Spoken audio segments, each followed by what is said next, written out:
बहुत ताकत है ना। आप इन कंसेप्ट को अगर आप कांतार जैसी मूवी को अगर आप हॉलीवुड में लेके जाओ और हॉलीवुड का डायरेक्टर बना दे तो 100 साल तक वो चीख चीख के बताना नहीं भूलेंगे इस बात को कि कांतार जैसी पिक्चर हमने बनाई है, कांतार जैसी पिक्चर हमने बनाई है।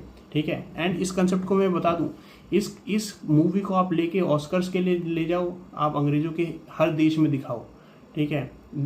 They will not be able to comprehend हम उस पिक्चर में क्या दिखाना चाह रहे हैं। वो समझ ही नहीं पाएंगे, उनके डीएनए में है ही नहीं वो आस्था, विश्वास, वो चीज़ें उनके डीएनए में है ही नहीं, क्योंकि उनके डीएनए में सिर्फ मार काट लूट पाट रही है। ठीक है। उनके कार्मिक एक्सपीरियंसेस ही ऐसे रहे हैं कि जहाँ पे वो एक आदमी दूसरे आदमी को मारकर ही जिंदा रह सकता है। हमारे यहाँ क्या था, हमारे यहाँ कोऑपरेशन के साथ जिंदा रहते थे, और वो एग्जैक्टली उस मूवी में दिखाया गया है। ठीक है। सेकंड एक सीन है वहाँ पे कि देव बेसिकली दिखाए गए भगवान। ठीक है। तो आप उसमें देखना कि एक सीन आता है जहाँ पे जो राजा की फैमिली है, राजा की फैमिली उस जंगल की ज़मीन को कब्जाने के लिए, सेल करने के लिए, जो आदमी देव जिसके शरीर में आते हैं, ठीक है, देव जिसके शरीर में आते हैं उस आदमी को मार देते हैं, क्योंकि वो कॉम्प्रोमाइज़ करने से मना कर देता है। राजा की फैमिली वाले लोग उसे कहते हैं कि अगली बार जब प्रोग्राम होगा और जब देव तुम्हारे शरीर में आएंगे तो तुम एक्चुअली में एक्टिंग करना और ये बोल देना कि मैं तो चाहता हूँ, देव चाहते हैं कि सारी की सारी ज़मीन वापस राजा को दे दी जाए, राजा की फैमिली को दे दी जाए, हमें कोई ज़मीन नहीं चाहिए। ठीक है। ये मान लिया भाई। तो वो मना कर देता है कि सर कि ऐसा नहीं हो सकता, मेरे शरीर में देव ही होते हैं, मैं तो होता ही नहीं हूँ। ठीक है। तो वो उसका मर्डर कर देते हैं और मर्डर करके उसका शरीर उसके गांव में फेंक देते हैं। तो वो जो सीन है, उस सीन के बाद ऐसे दिखाया गया कि जो मूवी का जो लीड हीरो है, जो ऋषभ करके जो कैरेक्टर है, वो जेल में बंद होता है और जेल में वो देखता है, उसे घुंघरू की आवाज़ सुनाई देती है देव की, और देव बैठ के रो रहे हैं, उसमें दिखाया गया है ना। मतलब देव उसमें रो रहे हैं, क्यों? क्योंकि एक ईमानदार आदमी को मार दिया गया, एक अच्छे इंसान को मार दिया गया धोखा करके, है ना। मतलब आप उस चीज़ को एक्सपीरियंस करो कि मतलब मेरे रोंगटे खड़े हो रहे हैं बात मैं कर रहा हूँ ना, कि आप उस चीज़ को एहसास करो कि हम आज तक ये नहीं देख पाए कि यार अच्छे लोगों के साथ बुरा क्यों होता है। अगर अच्छा आदमी कोई मारा जाता है तो मतलब भगवान को कैसा फील होता होगा। उसमें वो दिखाया गया है कि एक अच्छा आदमी है ना, जो भगवान के लिए काम करता है, अपने सच्चाई से जुड़ा हुआ है, अपने लिए किसी बड़े बहकावे में, मतलब बड़े लालच में ना आके वो ये कहता है कि मैं देव को झुटला नहीं सकता, मैं भगवान की उस ताकत को झुटला नहीं सकता, क्योंकि ये जो जीवन है ये तो एक छोटा सा जीवन है, लेकिन मुझे जवाब देना पड़ेगा इस जीवन के बाद जाके, जब मैं यहाँ से चला जाऊँगा, जब मैं 70-80 साल अपने जीवन के बिता लूँगा, इसके बाद मुझे भगवान को जाके जवाब देना पड़ेगा। ठीक है। वो जवाब देना ही एक्चुअली में सबसे मेन है उसके जीवन के लिए। यहाँ पे वो कितना कर पाया, बड़ा कर पाया, छोटा कर पाया, मैटर नहीं करता, पर क्या उसने अपनी आत्मा को पवित्र रखा, क्या उसने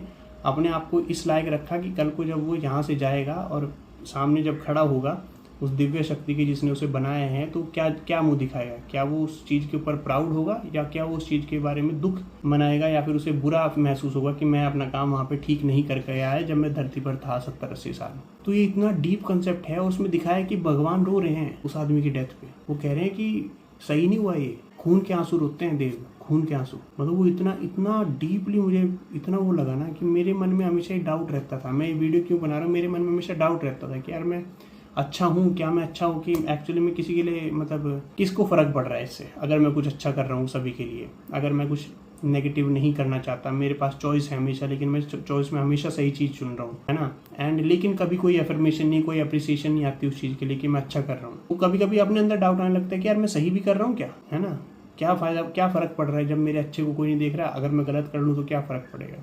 लेकिन जब वो सीन देखा, उस सीन से मेरा मन इतना रिलैक्स हुआ कि मुझे पहली बार अपनी लाइफ में ऐसे फील हुआ कि हाँ यार, नहीं एक्चुअली में ये जो लाइफ है, ये लाइफ सच्ची नहीं है। एक्चुअली में इस लाइफ को जीने के बाद जो हमारा रिपोर्ट कार्ड बनेगा, वो रिपोर्ट कार्ड का एनालिसिस इंपॉर्टेंट है कि हमने अपनी लाइफ जी कैसे, और वो लाइफ मैंने कैसे जी, वो मेरा एहसास और मेरे मन के अंदर है, और वो भगवान के, वो हम दोनों के बीच की ही बात है बस, उसके अलावा और कोई इन्वॉल्व नहीं है बीच में। ठीक है। और भगवान से मेरा मतलब ये कान्हा, शिवजी, विवजी, ये सब कुछ नहीं है मेरा, अल्लाह अकबर, कोई भी, है ना, प्रॉफिट साहब, किसी प्रॉफिट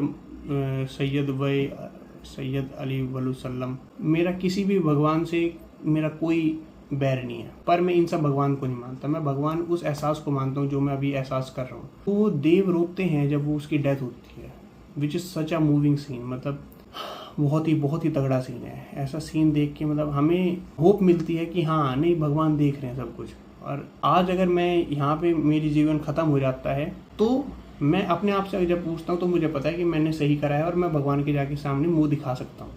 मैं कह सकता हूँ कि मैंने आज तक कुछ गलत नहीं करा, और गलती करी है तो अनजाने में हुई होगी। मेरे मन में कभी किसी के लिए पाप नहीं रहा। ठीक है, अगर आप इस वीडियो को देख रहे हो, आप अपने आप से भी पूछो कि आज अगर जीवन ख़त्म हो जाए और आज ऊपर जाके अगर मुंह दिखाना पड़े, कोई तो हो जो मतलब जो बहुत प्यार करता है तुमसे।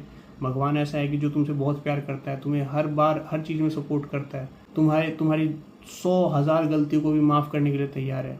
ठीक है, तो उस इंसान के सामने उस इंसान क्या कहूँ, मतलब उस फोर्स के सामने क्या तुम मतलब ये कह पाओगे कि आपने जो प्यार करा उस प्यार के लिए मैंने उस चीज़ को जस्टिफाई करा, मैंने उस प्यार के लिए कभी वो नहीं मतलब अपने आप को डाइल्यूट नहीं होने दिया, मैंने कभी भी गलत रास्ते को नहीं चुना, मैंने आपके प्यार की हमेशा वैल्यू करी। यही बहुत बड़ी चॉइस है। मतलब ये मूवी बहुत ब्यूटीफुल तरीके से दिखाती है। इसके बाद जो ये पूरा का पूरा कंसेप्ट है कि जो भगवान है वो एक इंसान के शरीर में आते हैं और अपनी सारी की सारी बातचीत लोगों से करके जाते हैं, ये कंसेप्ट भी बहुत माइंड ब्लोइंग है।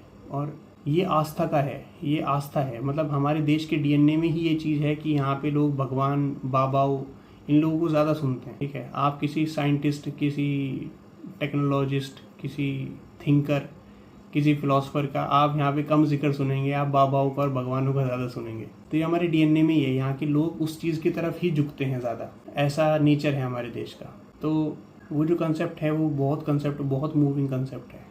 और मतलब the world is not ready for us. हमारे देश में आज भी बहुत सारी चीज़ें ऐसी हैं कि अगर उसे बाहर दुनिया में ला के दिखाया जाए तो लोग हैरान रहें। और मतलब the west has a lot to catch up with us in a way, अगर हम देखें तो। सो आई होप ये वीडियो आपके साथ रेजोनेट करी होगी। It resonated a lot with me, मुझे बहुत अच्छा लगा, तो इसलिए मुझे बनाने का मन करा। एंड कांतारा मूवी आप भी देखिए। आपको जो उस मूवी से आपको जो सीखने को मिला वो कमेंट करके मुझे ज़रूर बताइएगा, शेयर करेंगे, उस बारे में डिस्कशन करेंगे, बहुत अच्छा लगता है। And if you like the video do subscribe to the channel and comment करके ज़रूर बताना guys. Solar mindset signing out.